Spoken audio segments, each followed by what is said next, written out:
Сәлем достар, мен Аминамын. Сендер Аминалы каналым достар. Я сегодня вам покажу мое утро. Ал сендер маған, как всегда, подписаться етіңіздер и лайк басып комментарийға басыңыздар. Мені анам осылай оятады.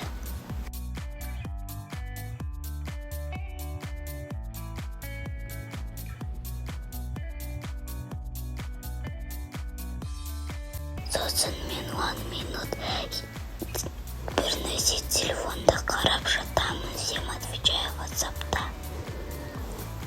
Құрбыларымның барлық сообщенияларға қарап жатамын и писать етемін. Сосын мен тұрып бет-қолымды жуамын и тісімді жуамын. Содан кейін мен мамаға наны төсек төсекті жинауға көмектесемін. Сонымен күн басталды, күндерің сәтті өтсін.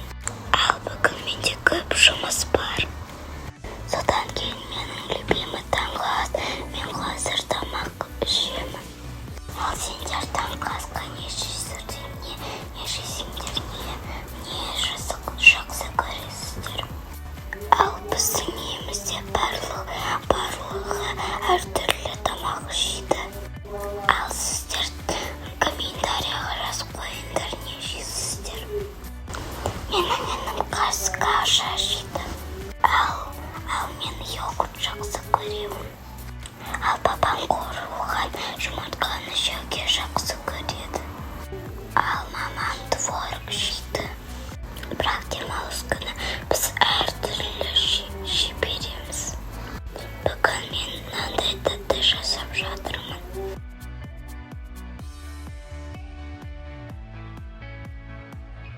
Інімнің касашы дайын болды. Енді папама жұмыртқа қуырамын. Достар,